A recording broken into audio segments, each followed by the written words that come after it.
going on, guys? Adam here, and today I'm going to be talking about everything that's got released in the past week, basically.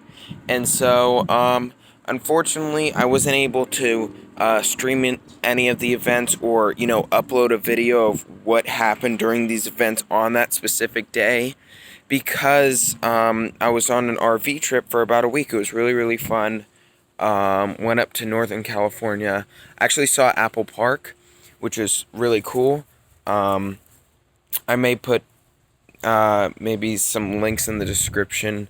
I don't know if I am, but if I forget, but I posted it on my Instagram about pictures of Apple Park and things like that. And so I didn't get to go inside because you needed a reservation. Still really, really cool. Anyway, let's get started with the video. So basically what I'm going to do here is I'm going to start from basically from the big companies, things that got released, and then I'm going to go to the small companies that released new phones and things like that. So the first company, what they released, which company released phones is probably the biggest one, and that was Google. Google released their Google Pixel 4a, and it was pretty interesting because, see, originally I was not happy with the Google Pixel 4a. I thought that it wasn't going to be that good because it was maybe going to have a high price tag or, have low-end chipset, not that fast, bad build or something like that. But turns out it's not that bad. And that's because it's actually only $349, which is actually a really, really great deal considering everything that you're getting. So you're getting a Snapdragon 730G, 6 gigabytes of RAM, 128 gigabytes of storage, one color, which is black. And then you're getting a great camera setup, a 12.2 megapixel camera, which is the same as a Google Pixel 4. So pretty great there. Now you're only getting two cameras in total, one on the front, one on the back. The one on the front is 8 megapixels, and so that one's pretty good too. But overall, pretty great phone because the price tag is $349.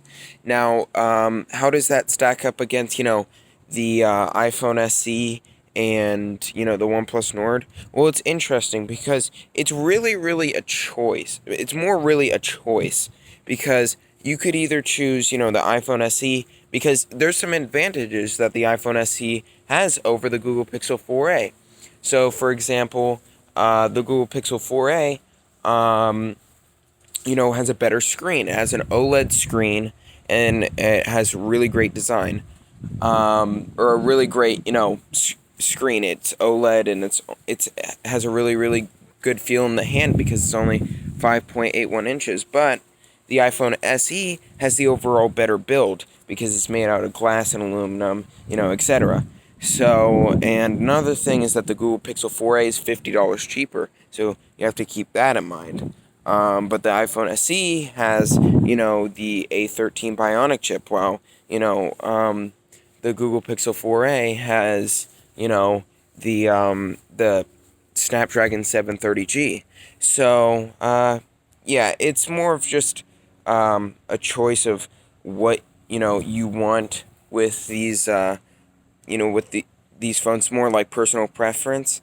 And again, with the OnePlus Nord. Now, the OnePlus Nord is actually a really, really great phone because there's a site called Keymobile, and this isn't sponsored or anything, but there's this site called keymobile.com, and so it shows really, really great deals. And so one of the deals is for OnePlus Nord for, I believe, $374. I think it was $374, and it isn't available anymore. But if this happens again, then it's $374 or $375, and it puts it pretty close to the Google Pixel 4a. And in that case, then the Nord has a pretty okay camera. The Google Pixel 4a has way better has a way better camera. However, the Nord has much more cameras. So it has an ultra-wide camera, it has a macro, depth, and so obviously you're not going to be really using the macro or the depth that much, but at least you have the ultra-wide Then you have dual front-facing cameras, and I think actually the Nord wins on front-facing cameras because it could do 4K at 60 FPS video. So it's actually really, really good. I believe it's an IMX616 sensor. So I believe, it's on some flagship phones. I believe the P30 Pro and I think the Mate 30, I think it's on a lot of Huawei devices actually. So it's pretty good. And then you also get the ultra-wide.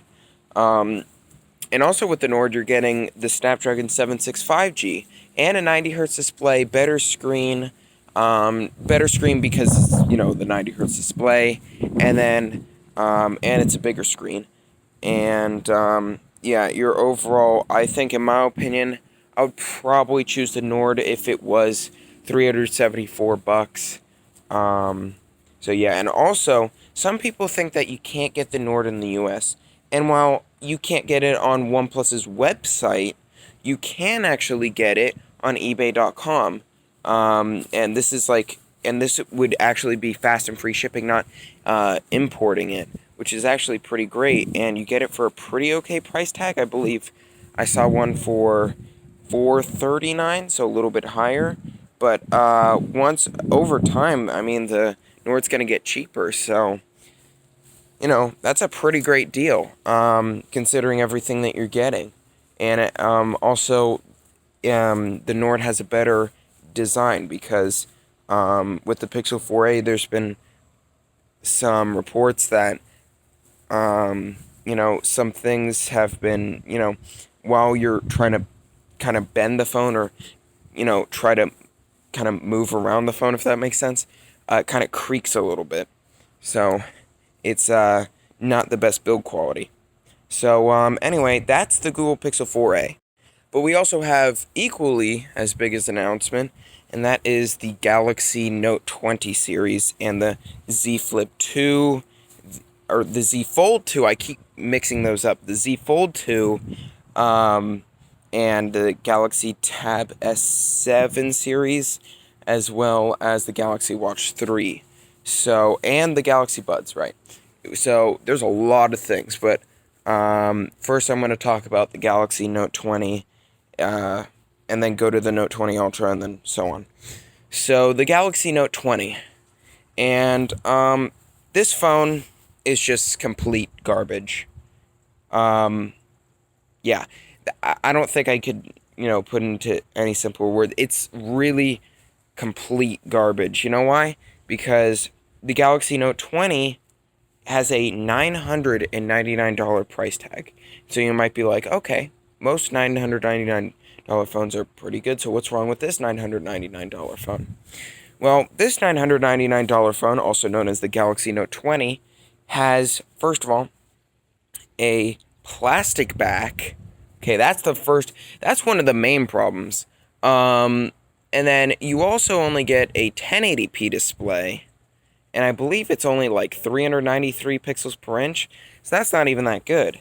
It's also a 60 hertz flat display, and so I was already complaining about the iPhones, but that now you have something I think even worse, because not only are you getting a flat screen, it's not even that good, and it's plastic.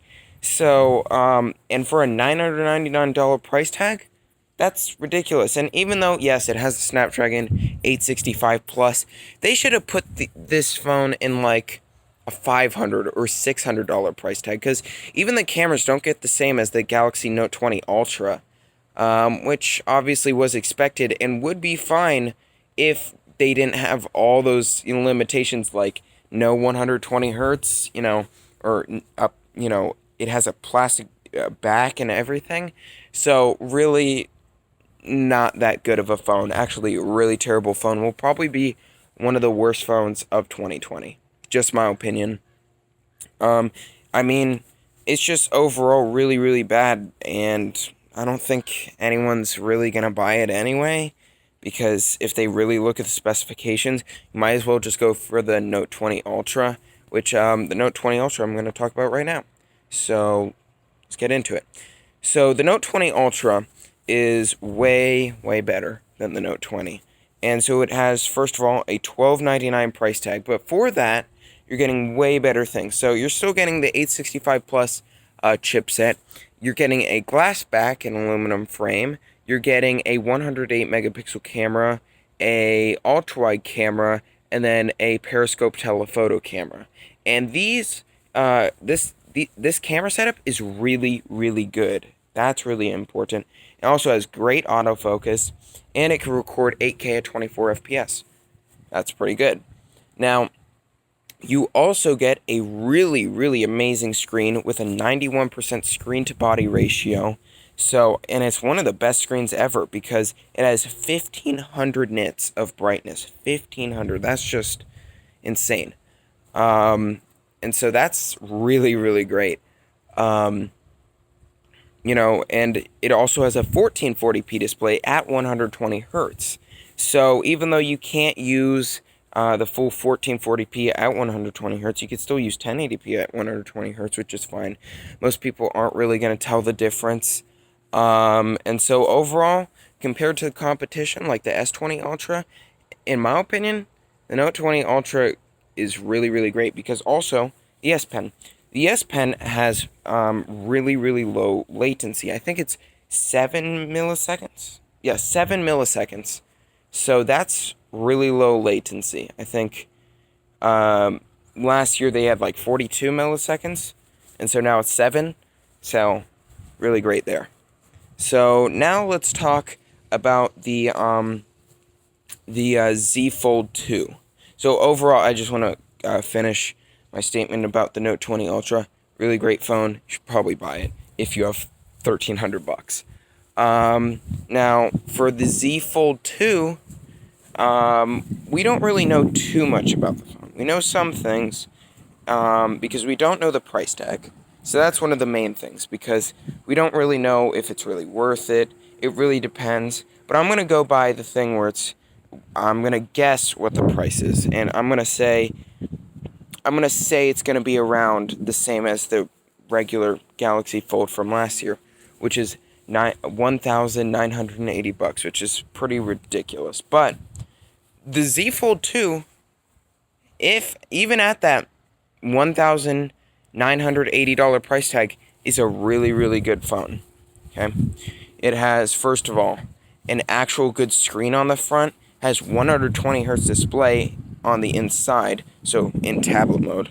On the outside, it's not as good. It's only 60 hertz.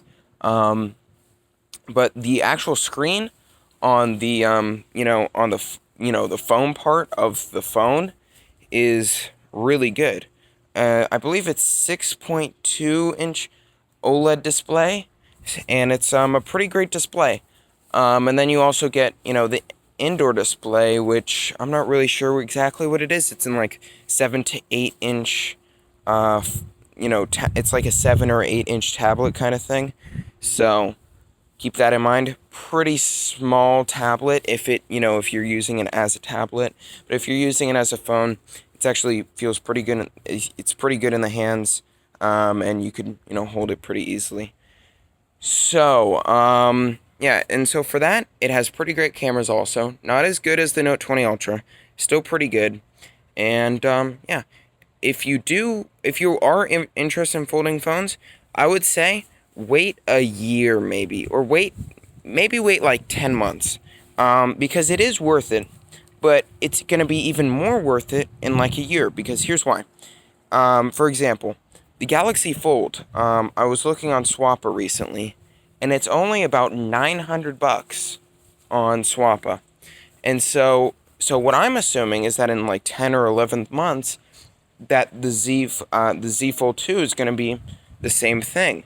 It's going to be like $800 or $900, and at that time, it's going to be really great. So, yeah. The next thing that we have is the Galaxy Tab S7s. And so these, I'm not really that interested in because I'm just going to say probably don't buy it. Just get the iPad Pro instead. It's going to be overall better. But I'll tell you some of the specifications and yeah. So specifications: Snapdragon 865 Plus chipset, 120 hertz display, and yeah. that's mainly what you need to know. It also has three cameras in total. You got two on the rear, one on the front. One of them is an ultra-wide camera, and that's on the rear. So, yeah, and those aren't that good of cameras. And actually, the iPad Pro has, like, way better cameras. And, it has the iPad Pro actually probably has a lower price tag now because it's been out for a few months. So keep that in mind. Anyway, let's talk about the, next thing that we have.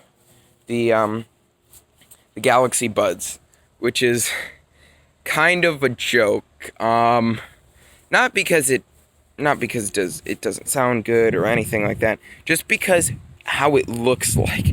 It looks so terrible. It literally looks like beans. It literally looks like beans. Or like kidneys. If that makes any sense. It looks terrible. It has a $149 price tag. It's actually probably fine. Doesn't look like it would fit in your ears that well. I mean, it doesn't look comfortable. I don't know. Just my opinion. But anyway. And then the last from Samsung is the Galaxy Watch 3, which, just don't buy Galaxy Watches. Probably just buy an Apple Watch. Apple Watches are actually much better. Have better screens, displays. Those are both the same thing. But anyway, you get the point. Probably just don't get the Galaxy Watch 3. So yeah, that's all the things from Samsung. So now let's talk about Realme, and they released their new Realme V5 5G. And so the Realme V5 5G is actually pretty good. I would say it's pretty similar to like the Realme 6, except it looks a little bit better. I'm not going to talk too much about it. I'll talk about it for like a minute or two. The Realme 5 has like a $229 price tag, I think. Tell me if I'm wrong. I'm not sure exactly what it is, but I do know it's a pretty good price tag, kind of similar to the Realme 6. And it has, I believe, 4 cameras. It has an ultra-wide main, probably a macro and a depth. And overall, seems okay. I haven't really checked it, that much out about it. But Realme has been making some pretty great phones recently. They made the Realme 6, obviously, and that was pretty great. So let's see how the Realme V5 turns out. So now let's talk about Vivo. And so Vivo released their new Vivo S7 5G, and so this one's actually pretty interesting. I kind of like it. Even though it has a little bit of an older design, it still has a notch. It's a pretty small notch. It's like what the iPhone 12 would have had if they were going to shrink the notch, which it turns out they're actually not really going to shrink the notch, not by much. So Vivo S7 5G, pretty good. It has Qualcomm Snapdragon 760 5G. I believe it has a 48 megapixel camera. I think it could record 4K 30. I think it has 2 front-facing cameras. I believe one of them is an ultra-wide. I forgot. But, yeah, and it has a pretty great design. Looks pretty similar to the Vivo X50 Pro. Now, I don't think it has a gimbal camera, but actually has a pretty great camera overall. Pretty good screen, 1080p.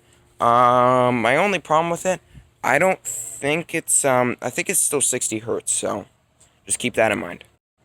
And so the last thing that we're going to talk about today is HTC. HTC is basically dead, but they are still making phones. And this one's the HTC Wildfire E2, I think. It's a budget phone. Actually looks okay. Will probably, compete with, like, the A01. I believe it's, like, a $99 phone. So, yeah, just, like, pretty similar to the A01. But the good thing is that this actually has USB-C. So, pretty cool there. And has a 16 megapixel camera, and it has a Helio P22 processor. So overall, pretty budget specs, but yeah, not much to talk about there. It also has a secondary camera, which is a depth sensor, just like the A01, and it has a kind of an old design, pretty similar to the A01, which is a water drop notch, and that's basically it. Yeah, sorry for the pretty long video here. I think it's been like 20 minutes since I started like recording this video. I do apologize for that, but there's so many things that I didn't cover while I was gone. I'm so sorry about that. It's like the 1 week that I'm gone, everything, happens. So yeah, hopefully you guys enjoyed the video. Make sure to leave a like, subscribe, and thank you guys for 250 subscribers. We're now at 262 subscribers, so hopefully we can get to 300. I don't know if we're gonna hit, 1,000 subscribers by, the end of this year, but we might. Let's see. So yeah, if you guys can smash the subscribe button and hit the like button, that will be much appreciated. See you guys later.